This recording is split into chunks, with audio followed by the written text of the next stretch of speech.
حد حتو كحتكم نقول كابدك أسكم كتبرابرو كلهم بزوح تلمتات أوصيهم نتصور ذخون شتوا بأمرهم حسكم نجرجن مشات مسمسي منم نجر كي سرحكم زوعلكم لو معلتي على حميمكم أيقونن دنجتني حريقة قاتمكم ون أيقونن سقيلو نجراس لزي تساقط رح بدحريو وتيزا الساقة سمعيتنا تسمعكم أبوش تخم زلو دمسي حجوون اندقنا نابلكم نبدك أسم رحو أزي أقاتمكم تفلت انتو خوينو أزي فيديو زي كساب موداتها كتري ويدلي مخنياتهم سأقامو نسخاتكم كم التحسبوا سنفنان سئنت حيلنا يكونن طبيبا نزي فلطو نيروم يوم لو مون نزيني حدا من اسي تاريخ فتصيمكم بزي ترسعوا من قدي كرقاقص لكم يوم استي بحق انت ملسو لي حدش لمدين مفتار نقوم تساء سبورت المسرح وصيتاوي نمخان كندي غزي فتيكم كندي كورسات كعديكم لمدي مكتاتلي ابليكيشن اوريدكم متابعي فيديوهات ريهم وي بزعبا وصيتاونت تزاربو بودكاست سمعهم اموخه كندي غزي ايو كاب كلته سمون لعل زقصله ملسو زحفر انت خوينو اسقاتكم مستياب زي حسب زلو ستاتس يهم زلهم بسنا بحري ساينس زتجبرو مصنعتات كم دريو حدشتي لمدتات كاب 3 ورحين لعلي كصنعو زخلو كاب 8% زوحدو 7 طرحيو ازي مالت كاب هيوت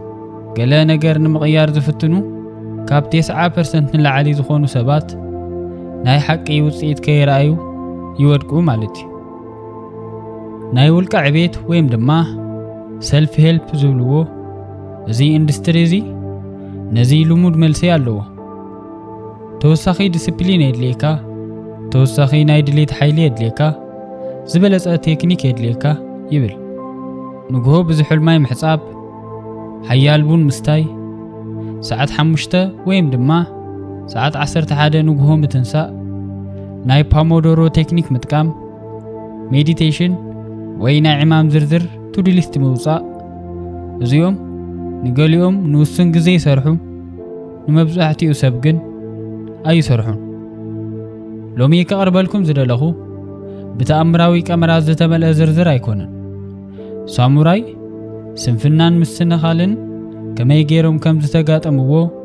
نسخاتكم ون نزوم صنص حسابات اب هيوتكم بمتغبار كما يكتعوتو كم تخولو كريكم يه مغنياتهم نساتهم بزعبا سنفنا ملو بملو زتفليا الرأيا نيرو ازي الرأيا زي دما لومي نسخهم التريلو منقدي كغيرويو نبناي ليام تاريخ نسكر ليام ودي 10 عامت منسي كوينو اب حدا نجر فصوم رقصانيا نيرو اب هيوتو عبي سب كم زخون ازي تعبيت اينبره ليام اب كولمبس اوهايو مس ولدو اب بعل كلتا مدقسي زلو ابارتما ينبر نيرو ابو دانييل اب ناي مكينا ملواوطي فابريكا نعتران كلتن عامت السريحي اديو ساندرا دما اب ناي سفر سوبر ماركت تقباليت ገንዘብ ኮይና تسرح نبرت ليام ناي ولدو هيوت يريمو ازيناتي تاريخ يخون يلي حسب نبره ነገር ግን ሶኒ مسمصت بهغو مسنفنو ይጋጮ ኢንተርፕረነር ከውን ይደሊ ኢንቨስት ምግባር ከመሃር ይደሊ ናይ ኦንላይን ቢዝነስ ክፈጥር ይደሊ ነገር ግን ናብ ተግባር መስአተ ነገራት ይልወጡ ንጎ 6 ሰዓት ወይም ድማ 12 ሰዓት ክትስቅ ክደሊ ከሎ ሰዓት 3 ወይም ድማ ሰዓት 9 ይትስቅ ከጸንዕ ይጅምርሞ አቡሽት 10 دقيقات اب انستغرام يركب سوني حدش بروجرام يوزع روع دما يفرسو اتي زخف ነገር موداواي نبره اتي زخف ነገር رؤسو زهبو زنبره مغلصي توسخي قلبت راح يزدليني ويم دما توسخي حيل طرح يزدلني يلي يحسب نبره زحل ما يفتنا حيال بون فتنا مديتيشن فتنا اب موداتا ليام مبزحت يوم سبات نابز بصحو حدغنيا مدمدمتا بصح ምናልባት ተፈጥሮ ይኮም ዘይ ኮይኑ ይኸውን ምናልባት ዘድሊ ብቕዓት የብለይን ይኸውን እዚ መብዛሕትኡ ሰብ ተስፋ ዝቆርጸሉ ግዜ እዩ ነገር ግን ኣብቲ ግዜቲ ሓደ ዓርኩ ኣብ ከባቢኦም ብዛዕባ ዝርከብ ናይ ጁጂትሱ ትምህርቲ ቤት ይነግሮ ሊያም ጁጂትሱ ክመሃር ደልያ አይነበረን ዝኸዳ ዓርኩ ስለ ዘገደዶ ስለ ዝሰልክዮን እቲ መጀመርታ ክፍለ ግዜ ነፃ ስለ ዝነበረን እዩ እቲ አዳራሽ ሙሽን ጆጆ ይባል መምህሩ ድማ ሳቶ ካኒቺ ይባሉ ወዲ 58 ዓመት ኮይኖም ካብ ደቡብ ጃፓን ዝመጹ ናይ ሳሙራይ ዘርኢ ነይርዎም ኣብ መጀመርታ መዓልቲ ድሕሪ ክፍሊ ሳቶ ንሊያም ጸዊዖም ዝመጻኻ ሰብ ስለ ዝደለየካ እዩ ነገር ግን ኣእምሮኻ ኣብ ካሊ ቦታ እዩ ዘሎ ኣበይ ምዃኑ ከሓተካ ይኽእል ድየ ብልዎ ሊያም ነዚ ኣይተጸበዮን ነይሩ ብዛዕባ ሕልሙ ውድቀቱ ስንፉኑን ገለ ጸገም ከም ዘለዎ ዝስምዖ ስምዒትን ተዛረበ መምህር ሳቶ ኩሉ ከይቋርጹ ሰምዕዎ ሊያም ምስ ወደአ ድማ መምህር ሓደ ሕቶ ጥራሕ ሓተትዎ ንምንታይ ክትዕወት ትደሊ ሊያም ድማ ተደናገረ እንታይ ማለትኩም እዩ ኢሉ መለሰ መምህር ድማ ቀሊል ሕቶ እዩ ንምንታይ ዕውት ክትከውን ትደሊ ንምንታይ ዕላማ በልዎ ሊያም አፉ ከፈተ ግን ምንም ቃል አይወጽሉ ሽሕ ትልምታት ነይርዎ ግን ነዚ ሕቶ እዚ መልሲ አይነበረው መምህር ሳቶ ድማ ብዛዕባኡ ሕሰብሞ ሐሙስ ተመለስ በልዎ ንዓኻትኩም እውን ሓደ ሕቶ ኣለኒ ንምንታይ ዕውታት ክትኮኑ ትደልዩ ንምንታይ ዕላማ ኣብ ኮሜንት አፍሉጡኒ ሊያም ሐሙስ ተመለሰ ዘቕጽል ሶኒ እውን ተመለሰ ጁጂትሱ ፈቲዎ ዘይኮነስ ምስ መምህር ሳቶ ዝገብሮ ዝነበረ ዕላል ዝተፈለየ ስምዒት ስለ ዝፈጥረሉ እዩ ሓደ ምሸት ሊያም ሓተተ ሳሙራይ ንስንፍና ከመይ ገይሮም ይገጥምዎ ነይሮም ኢሉ ሓተተ መምህር ሳቶ መለሱ ሳሙራይ ንስኻ ከም ዝሓሰብካዮ ዓይነት ስንፍና ይፈልጡ ንስኻ ሰነፍ ኢልካ ትሓስብ ሓይሊ ስለ ዘይብልካ ይመስለካ ሳሙራይ ግን እዚ ስንፍና ዘይኮነስ ናይ ዕላማ ምስኣን ምዃኑ ይርዱ ዕላማ ዘይብሉ ተዋጋኢ ክንቀሳቐስ ይኽእል ድኹም ስለ ዝኾነ ዘይኮነስ ናይ ሰብነት ሓይሉ ዘጥፈሉ እኹል ምኽንያት እንተዘይሃልይዎ ሓይሉ ንምቕጣብ ተባሂሉ ስለ ዝተፈጠረ እዩ ተፈጥሮኻ ዝተበላሸዋ አይኮነን ሊያም ኣእምሮኻ ልክዕ ከምቲ ዝተፈጠረሉ የግልግል ኣሎ አንፈት ግን አይሃብካዮ ሳቶ በመቀጻል ሳሙራይ መዓልታዊ ወጋሕታይ ትንስኡ ከም ዝነበሩ ዝናብና ዘነበውን ልምምድ ይገብሩ ከም ዝነበሩ ነገሩ ንምንታይ ከም ዝኾነ ትፈልጥሮ ምኽንያቱም ከም ዝሞቱ ይፈልጡ ነይሮም እዮም ዝኾነ መዓልቲ ናይ መወዳእታ ክኸውን ይኽእል እዩ እዚ ናይ ሓቂ ዕላማ ህጹጽነት ፈጠረ ግን ኣነ ንግሆን ተዘይተንስኤ ዘቐትለኒ የለን በለልያ ኣይፋልን ግዜ ይቐትለካ ኣሎ ንስኻ ድሉ ክሳብ ዝኾንካ ዝስምዓካ ግዜ ንሓለፈካ እዩ በልዎ ሳቶ ብምቕጻል እውን ብዛዕባ ናይ ምንቅስቓስ ግዴታ ዲዩቲ ቱ ሙቭ ወይም ድማ ብዛዕባ ውሽጣዊ እቶን መሃርዎ መተባብዒ ወይም ድማ ሞቲቬሽን ከም ደገምቆት እዩ እቲ ምንጪ ምስጠፍአ ግን ይጠፍእ እዩ ነገር ግን ሳሙራይ ውሽጣዊ እቶን ይሃንጹ መዓልታዊ ንግሆ ንዕላቦም ዘለዎም ቃል ኪዳን ይሕድሱ ሓደ ሰሉስ ድሕረ ቀትሪ ናይ ሊያም ኣደ ደወለት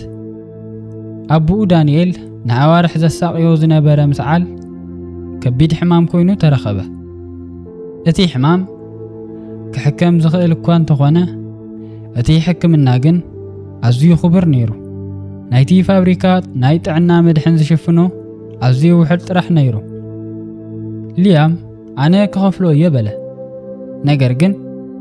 እዚኦም ቃላት ጥራይ ምዃኖም ይፈልጥ ነይሩ። በቲ ምሸት ሊያም ናብ ሳቶ ጆጆ ከይዱ ኩሉ ነገር ነገረው። ሳቶ ድማ ሕጂ ንምታይ ተዓንቂፍካ ከም ዝነበርካ ተረዲእኒ። ንዝሓለፉ ኣዋርሕ ክትመሃር ዝጸናሕካ ብናይ ዕንፀይቲ ሰይፊ ከም ምውጋእ ነይሩ። ቴክኒካት ትፈልጥ ኢኻ፣ ነገር ግን ናይ ሓቂ ውጋእ ኣይነበረን። ሕጂ ግን ናይ ሓቂ ውጋእ ኣሎ በልዎ። እዚ መተባብዒ ኣይኮነን፣ እዚ ተስፋ ምቑራጽ እዩ በለ ሊያም። ሳቶ ብግዲኦም እወ በሉ። ኣብ መንጎ ተስፋ ምቑራጽን ዕላማን ዘሎ ፍልሊ ትፈልጥ ዶ? ተስፋ ምቑራጽ ሽባ ይገብር፣ ዕላማኻ ግን ينقصقص حجي ناي حق مخنيات لك قدم حزي زحاتتكو حتو تذكرو دو نمنتاي كتعود تدلي حجي ملسو رخيبكايو لغا ناب بيتكا خيدمو لومي مشت تكباراوي سقمتي وسد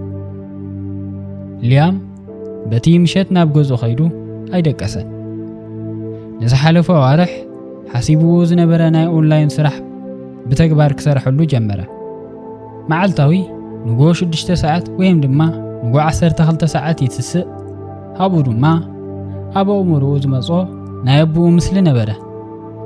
نشتو عماويل كركب جمره ودقاتاتن تغاطمو وون كقوارص አይካለን ሳተው ከም ዝበልዎ እቲ መስርሕ ጽቡቕ ኣይኮነን ሁከቲ ነገር ግን እቲ ተዋጋይ መንቀሳቀሱ ይቋርጽ ድሕሪ 4 ወርሒ ናይ አቦ ሕክምና ተጀሚሩ ናይ ሕክምና ክፍሊት ክኽፈል ጀመረ ሊያም ዝረኽቦን እሽተይ ዝመስል ስራሕ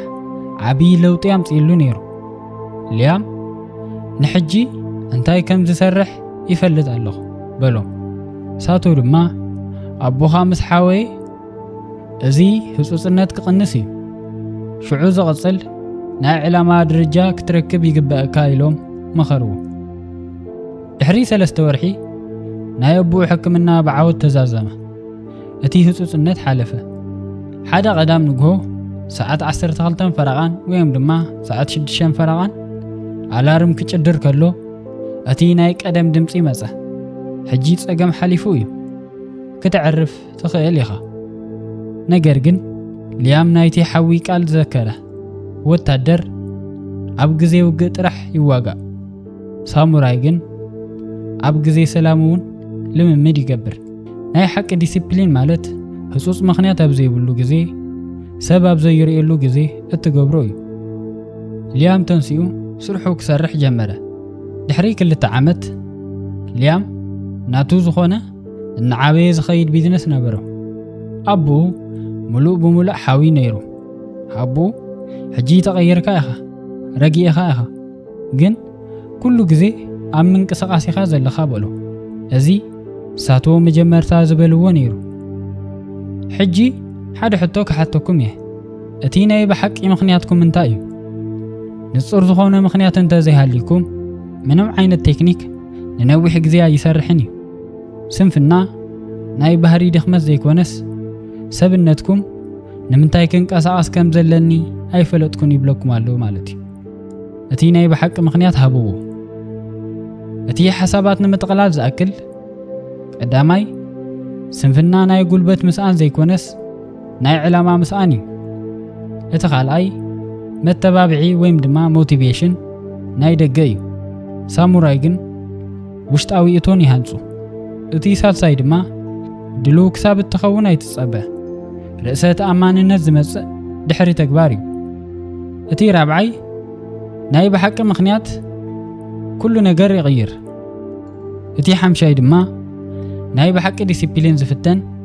ኣብ ግዜ ሰላምን ህድኣትን እዩ እዚ ቪድዮ እንተፈቲኹምዎ ላይክ ግበሩ ካልኦት ተመሳሰልቲ ትምህርትታት ንኽበጽሑኹም ነዚ ቻናል ሰብስክራይብ ምግባር ኣይትረስዑ